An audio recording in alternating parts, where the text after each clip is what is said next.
All right. Well, welcome to another episode of Deserts to Mountaintops. My name is Jess Buchanan. I am the founder of Soul Speak Press, which is a non-traditional publishing company for women who've been through something. Now they know something and they want to teach us something. And I am joined here today with another one of our anthology authors for our third volume. Sorry, not our third, our second volume. Getting ahead of myself.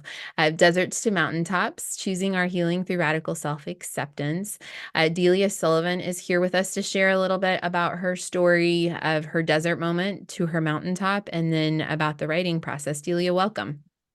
Thank you. So great to be here.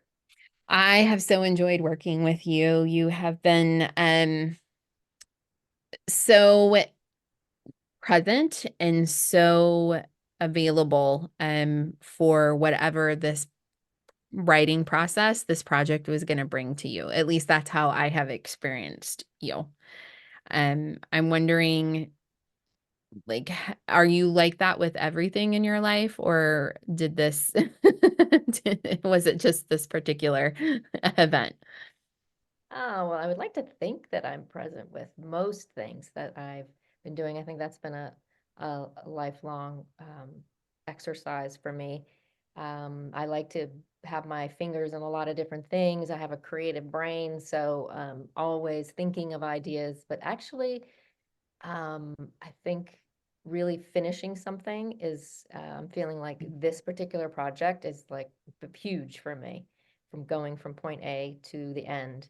Um, and really, I think when you're passionate about something or you're passionate about something you want to share, that comes a little bit more naturally. Mhm. So that this definitely is an example of that, this project for sure. That's amazing. Well, why don't you take us back to the desert? Like what happened? And then just maybe shortly share about your journey up to the mountaintop and what that looked like and how that came about. Sure. Well, I think my story is a little maybe different than some of the other ones Mhm. because my story is when I was starts when I was 8 years old. But fast forwarding, I feel like my desert moment was really when I heard these two words, and then also when I read these two words, and then I listened to these two words, which were anyway, emotional detachment and lack of self-love. Mm. So in an experience that was in one of our planning one of our wisdom circles, we were talking about the heart chakra, and we always, do a lot of research and then we brainstorm together. And when talking about the negative impacts of the heart chakra, when I saw the words emotional detachment and then a lack of self love, I thought, ooh, and that really kind of was like this little pricker. And and then I started sort of feeling this story bubbling up from when I was 8 years old. And so I feel like I had been in the desert all along up until now, but Yeah. then not really realizing that it was my desert. But at that point, it became real. It was like, Mhm. wow, that's me. Like, and that's not a good place to be. Uh, Mm. and so I feel like that was kind of my desert moment when I realized that I was in the desert. I had been in the desert.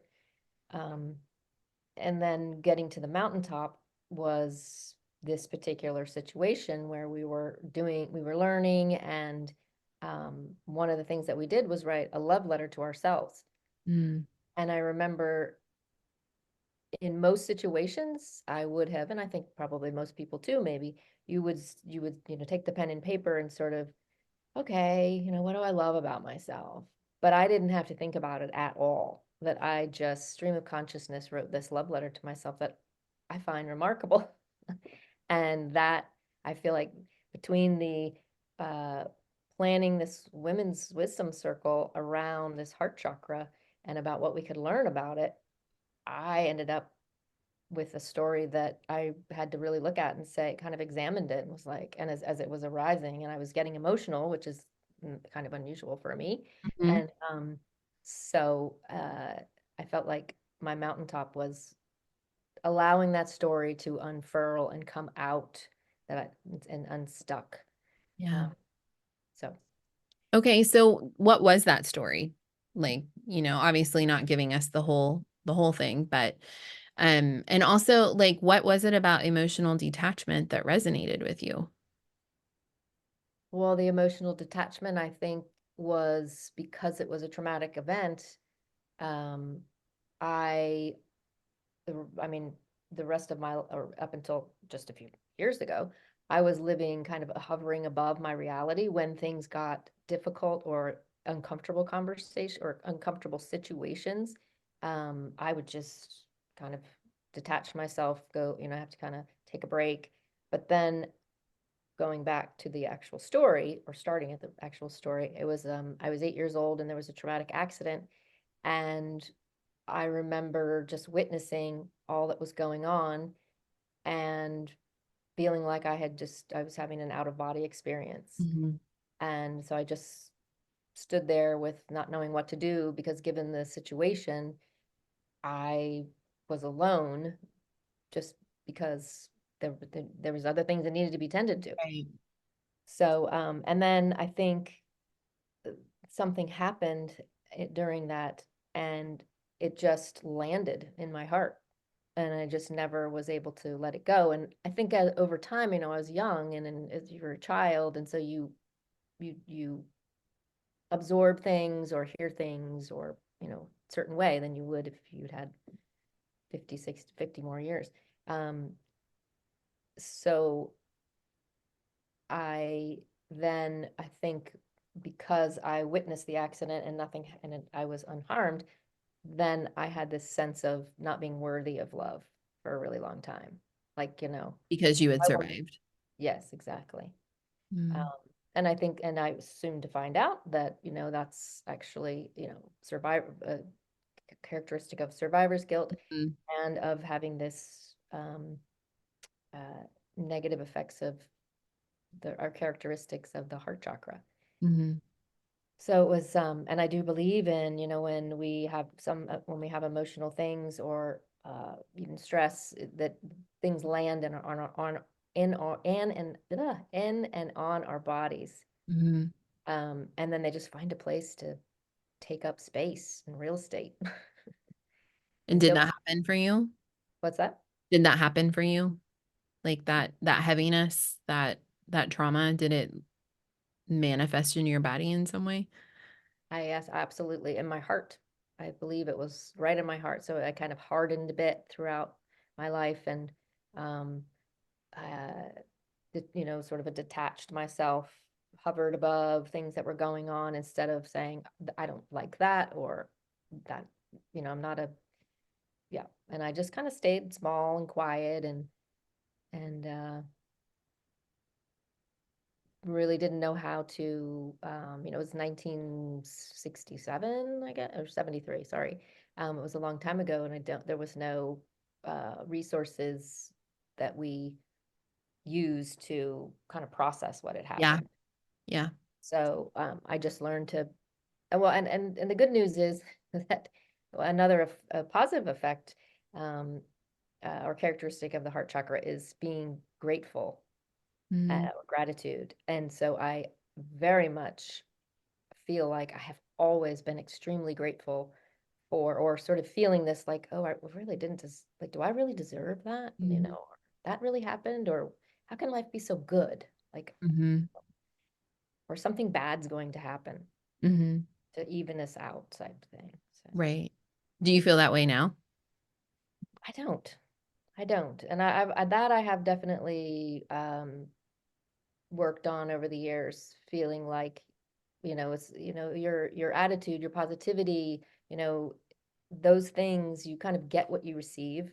I mean, Yeah. yeah, yes. Was that what I said?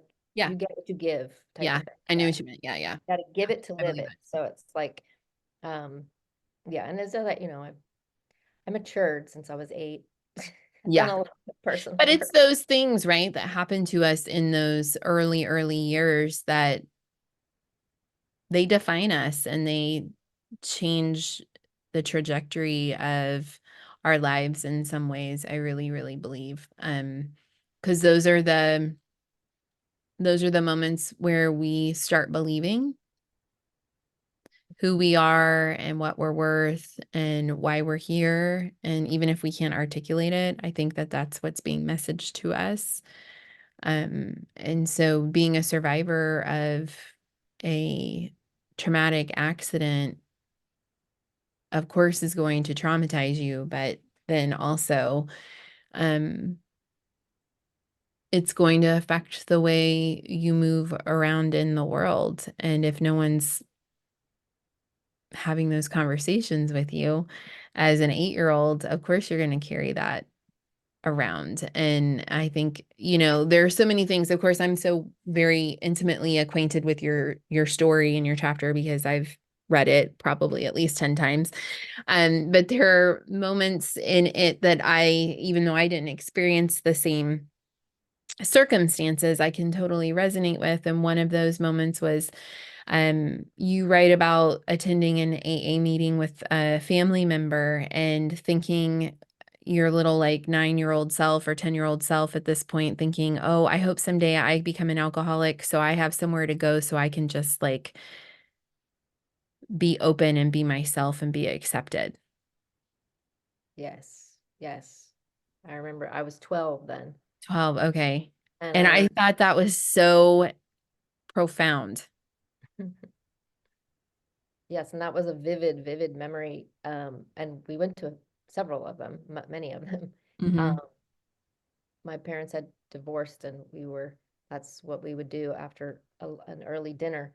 Um, and uh, it was just this sense of, it was like, oh, good. And I think, I was 12 by then, so I was aware, a lot more Hmm. aware. And I just felt this sense of, wow, these people, they just listen to each other.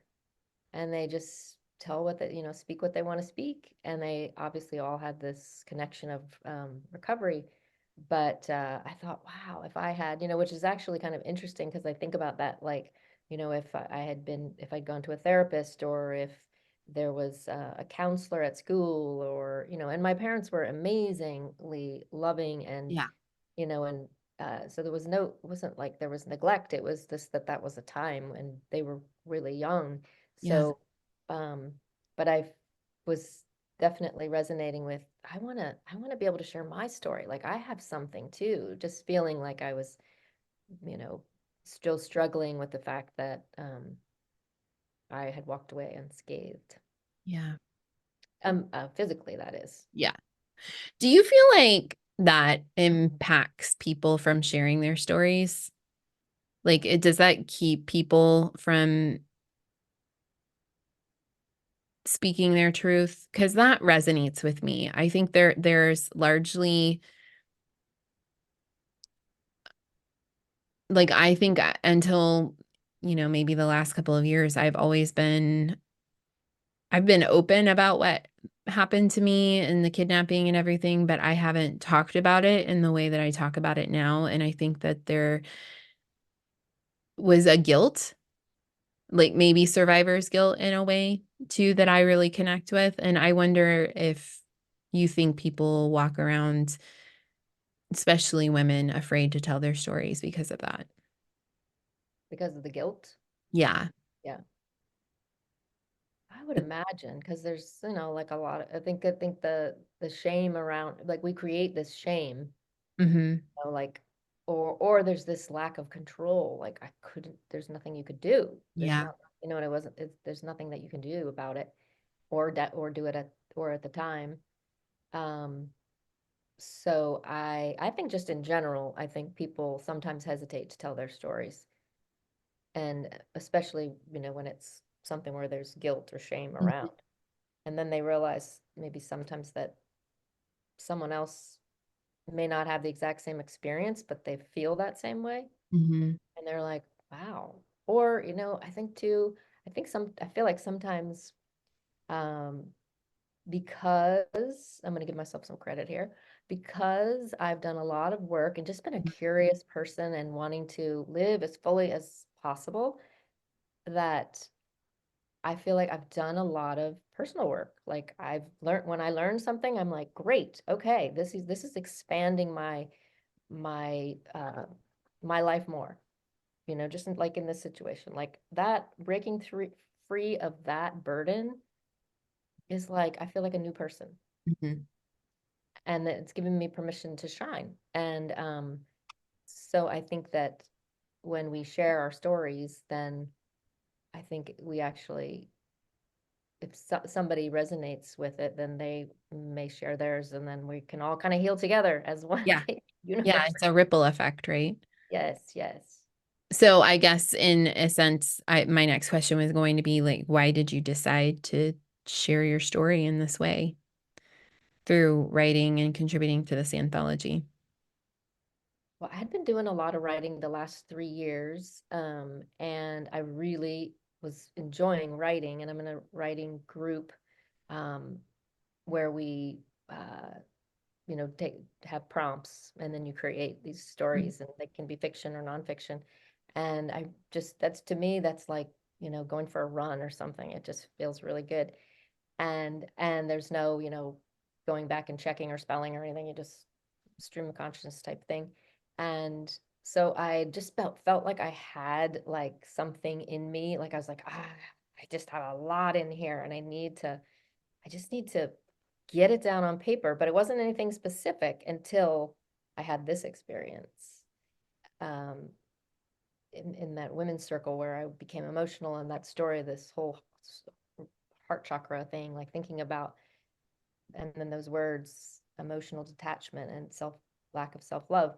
I was like, whoa, that's a lot. But then it just, how things happen, timing wise. And when you had this next volume, I probably was like the first person that got on here, and I'm like, girl, I think I'm really resonating with this.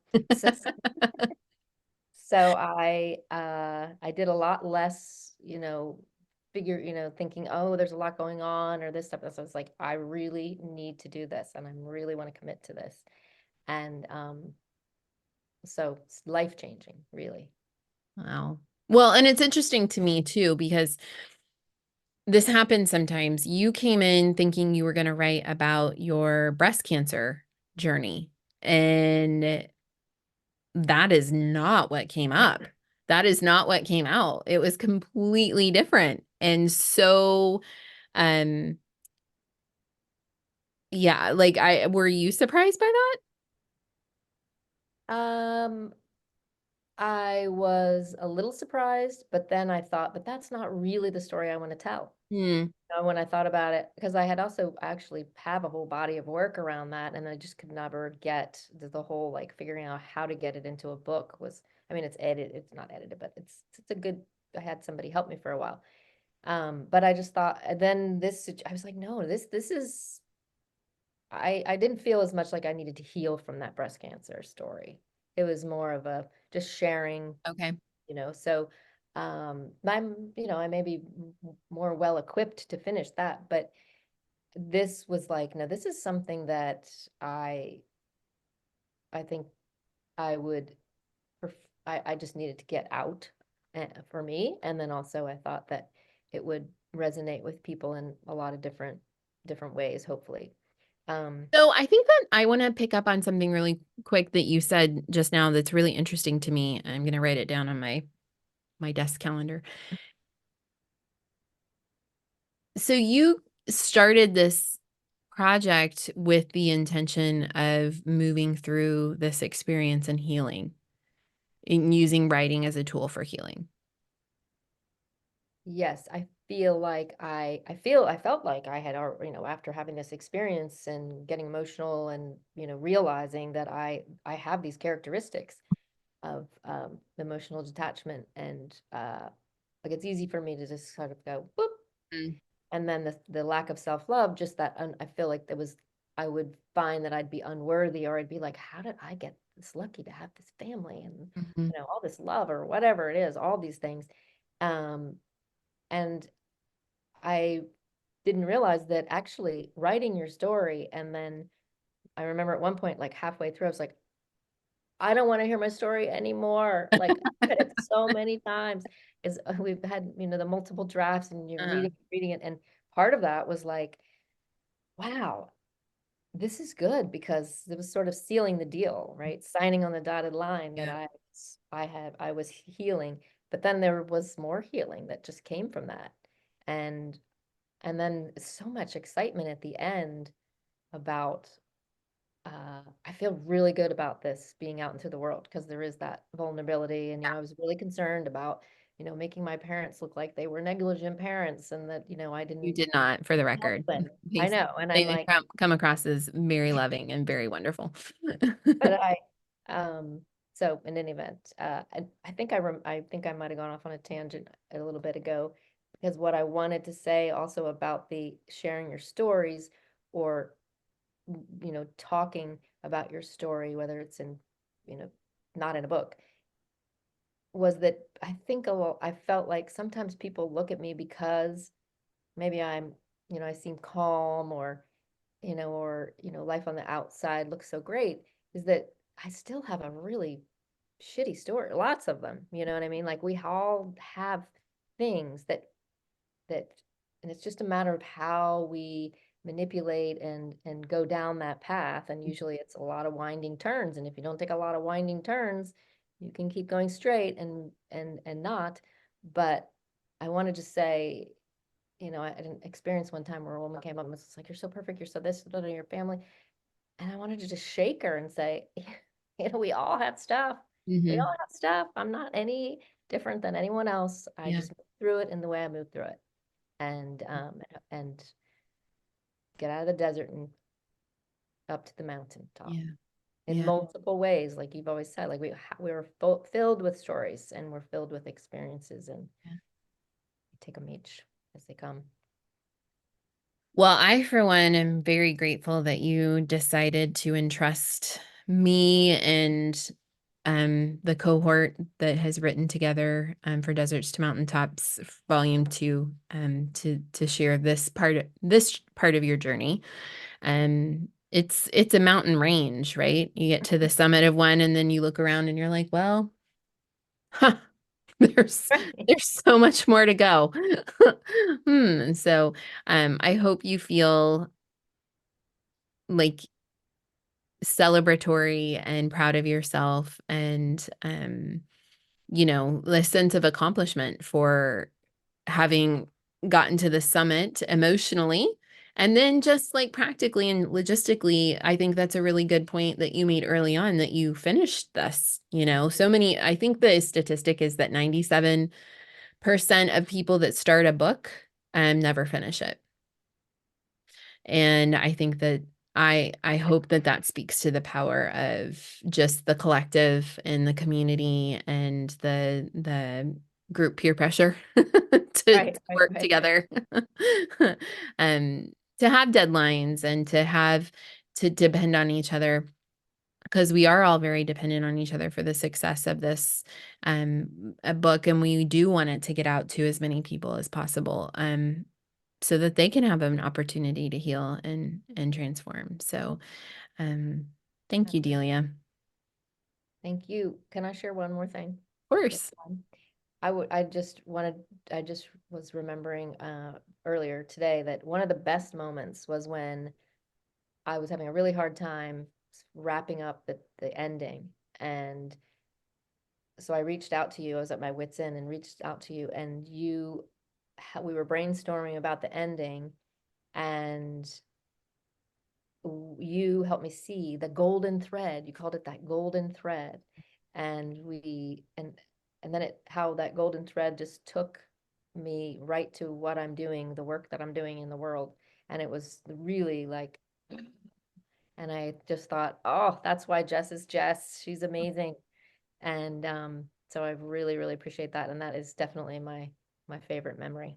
Oh, I love that. Thank you so much. And I remember that call, and I was like, I felt so bad that you had been um stressed because there's always a way. Like we'll always find that golden thread, but I know when you're in it, it's hard to see what is that saying, the forest for the trees or whatever, because it's just like word lettuce salad, word salad, and it's just like all becomes like uh and I think that that's the power of having somebody else like sit with you in it and listen and have fresh perspective. And that's the whole point of coaching, I really, agree.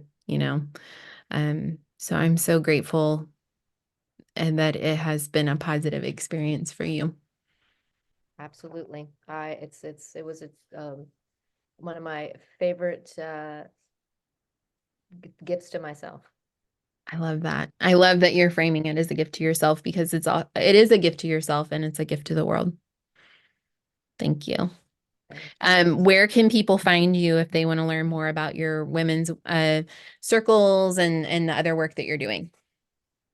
Well, actually, I have a brand new website, which I'm super excited about. So deliasullivan.com, should be able to find everything there. I have a newsletter that is somewhat sporadic, so you can subscribe if you want to, or shoot me an email or whatever, and I can add you to the list. But the website's the best place to find me for now. Perfect. Thanks, Delia. Thanks for everything you're doing.